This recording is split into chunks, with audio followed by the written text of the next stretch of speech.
Continuamos esta mañana en Telematutino 11 conversando con el ministro de Hacienda, el licenciado Donald Guerrero.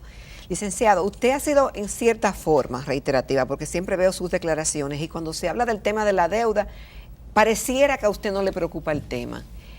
Versus la impresión que tienen empresarios y que tienen diferentes economistas, y algunos incluso del propio Partido de la Liberación Dominicana, del gobierno. Lo que ha ocurrido ahora con las plantas y con la subida de los precios internacionales del petróleo por encima de la proyección que ustedes habían hecho en el año, en cierta forma, como decía usted en el segmento anterior, no deja de ser una contingencia importante.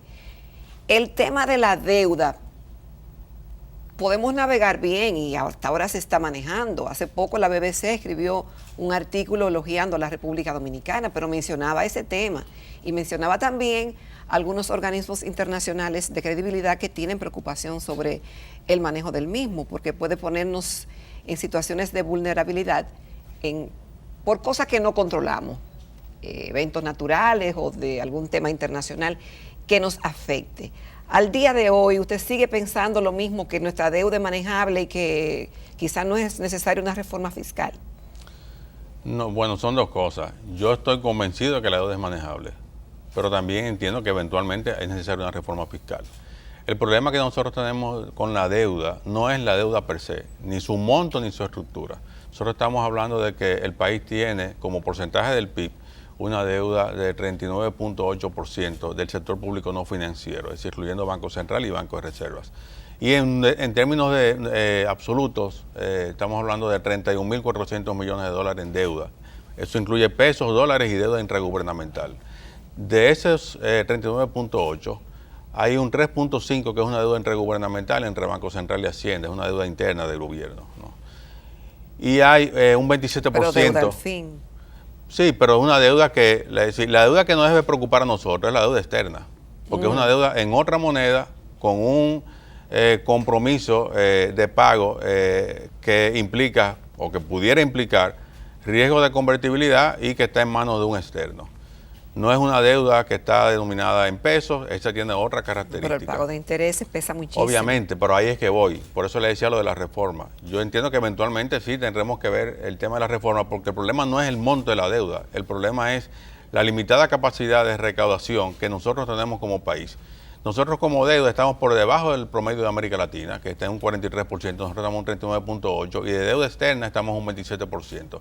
Ahora, en términos de recaudación de ingresos, nosotros no llegamos al 16%, cuando el promedio, de América Latina es un 23%. Justamente. Estamos hablando, pero yo creo que ni al 15, ministro, o se va a llegar al 15. Bueno, nosotros teníamos presupuestado para este año para sobrepasar el 15.5, pero estamos hablando, cuando hicimos el presupuesto, de un crecimiento estimado para el año de 5.5 y vamos a estar por encima del 6.5. Entonces, el crecimiento del producto ha ido más rápido, digamos, que lo que nosotros, y lo que es muy bueno, porque implica generación de empleo y implica actividad económica, pero sí, vamos a terminar probablemente en términos de presión fiscal alrededor de un 15%, 14.9, 15.1, en ese rango. Pero vuelvo y digo, es decir, el problema no es el tema de la sostenibilidad de la deuda, que el mismo Fondo Monetario Internacional ha establecido y ha validado que la deuda es sostenible en el mediano plazo y que los choques externos que puedan venir por el lado de tasas de interés que se preveía y como ha ocurrido han estado aumentando por las políticas de la Reserva Federal de Estados Unidos. Esos choques, en el caso nuestro, estamos muy protegidos porque el 88% de la deuda hoy está a tasa fija, el 88%, y el 12% que está a tasa variable está contratada con organismos multilaterales y bilaterales, cuyo costo promedio de deuda está por debajo del 5%. Entonces nosotros tenemos una posición cada vez más sana en términos de estructura, porque nos hemos ido moviendo a más deuda en moneda local como porcentaje de la deuda total y a más deuda contratada a tasa fija que a tasa variable.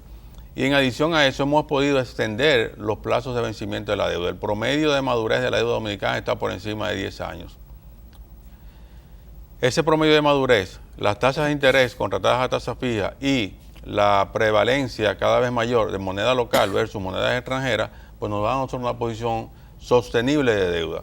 Ahora, hay que entender también de dónde nosotros venimos. ¿Por qué nosotros tenemos la deuda que tenemos? El país asumió, y el gobierno del presidente Danilo Medina asumió el compromiso de satisfacer un reclamo social que se estaba haciendo por el lado de la educación con el 4% del Producto Interno Bruto asignado a educación, no de los ingresos, sino de los productos, y con el lado también de salud. Si ustedes miran las ejecuciones presupuestarias hasta el año 2012, lo que recibía el sector educación ascendía alrededor de un 2% del PIB y el sector salud 1.4%. Nosotros estamos asignando al sector salud en estos 6 años de periodo de administración del presidente Medina, al sector salud un 2% del PIB y al sector educación un 4% del PIB. Estamos hablando que hemos subido prácticamente el compromiso de gasto social en la misma proporción de lo que fue el déficit promedio del año pasado, 2.5, 2.6. ¿Qué significa eso? ¿Dónde están yendo los recursos?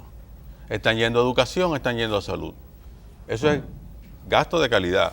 Lo que nosotros tenemos hoy en día en República Dominicana con un proceso de transformación de la educación, no solamente en planteles físicos, sino también en atención a las necesidades de la población estudiantil, nos va a transformar hacia largo plazo, porque es una inversión de largo plazo, como ustedes saben, en otra República Dominicana.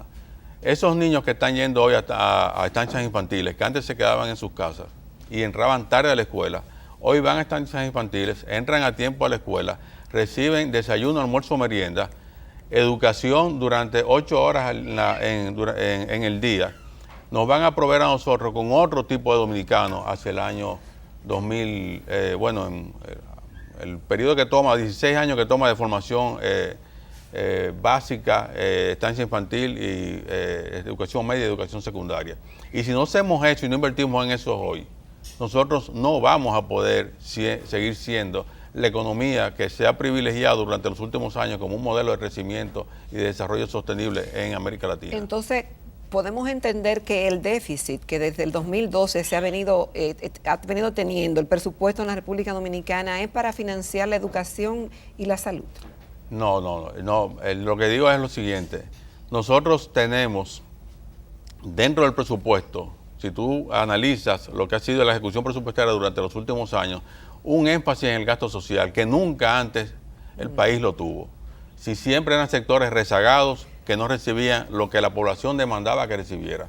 Ahora bien, el déficit viene por la baja presión fiscal, pero no por el gasto excesivo del gobierno, porque el porcentaje de gasto sobre el Producto Interno Bruto en el año 2012 era un 20.3% y eso bajó por el ajuste fiscal que hizo el gobierno a un 17.2%. Entonces, ha habido un ajuste de gasto, lo que ha habido una reasignación de fondos y dentro de las partidas de gasto de presupuesto está muy por debajo del promedio de América Latina, como tú dices, Ramón. Dentro de las partidas del presupuesto lo que se ha privilegiado es gasto social. Sí. Gasto social en educación y gasto social en salud. Y las partidas que más han aumentado con relación al PIB son el presupuesto del Ministerio de Educación y el presupuesto del Ministerio de Salud Pública. Entonces, si tú lo ves agregado, el dinero es fungible, el dinero va donde a un sector o a otro, y el gobierno ha privilegiado los gastos en educación y gastos en salud pública. Usted sigue diciendo que es de calidad el gasto. Ah, sí, yo estoy absolutamente seguro que el gasto que está haciendo esta administración es un gasto de altísima calidad. Pero ¿qué explica entonces, señor ministro, que comenzó el gobierno en el 2012 y como su bandera era que iba a llevar a cabo los lineamientos de la Estrategia Nacional de Desarrollo, que incluía una reforma fiscal? Y usted nos justifica que el endeudamiento ha continuado, pero que el gasto ha sido productivo porque se ha ido al gasto social y a cumplir con la educación y la salud, por lo que entendemos, ¿verdad? ¿Por qué no una reforma fiscal y por qué sí entonces el déficit y el endeudamiento?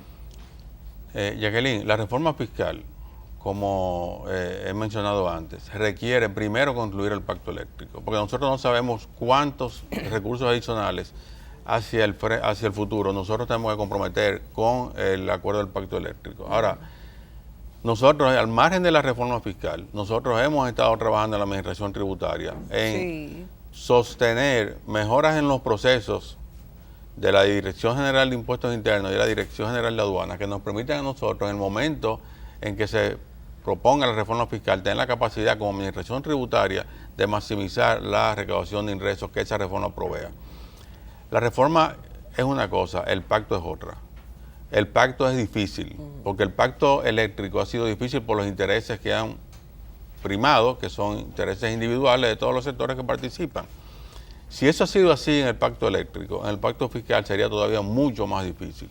Yo entiendo que sí, eventualmente, O una tan pronto concluya el pacto eléctrico, si concluye en los próximos meses, el país deberá, y ya estamos tarde porque los próximos meses nos llevan a un año preelectoral. La campaña electoral imposible. El país tendrá que asumir el tema del pacto o de la reforma fiscal, porque sí, para hacer digamos, la sostenibilidad más duradera en el tiempo, más allá del el mediano plazo, que hasta el mediano plazo no hay riesgo, pero para hacerla más sostenible en el tiempo, tenemos que irnos a una reforma usted dice que fiscal. podemos estar tranquilos con el tema de la sostenibilidad de la economía dominicana. Totalmente. Porque hay cálculos ahí que andan diciendo de que cada dominicano, no importa su estrato social, debe más de 300,000 pesos por el tema de la deuda. Pero estos son ejercicios aritméticos interesados, porque también hay que ver cuánto cada dominicano, si tú divides el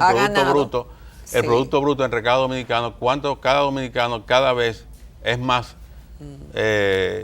dueño de esa riqueza nacional. Ministro, nos queda poco tiempo, pero no podemos dejar de tratar el proyecto de ley de sincerización del patrimonio y de los activos y de los depósitos. ¿Qué persigue el Ministerio de Hacienda con ese proyecto? ¿Qué esperan de ese proyecto? ¿Cuál es el objetivo de ese proyecto? Mira, el objetivo es darle respuesta a la preocupación que viene con la ley 155/17, aprobada el año pasado, en julio del año pasado, si mal no recuerdo, con relación a las políticas que tienen que ver con la prevención del lavado de activos y financiamiento del terrorismo.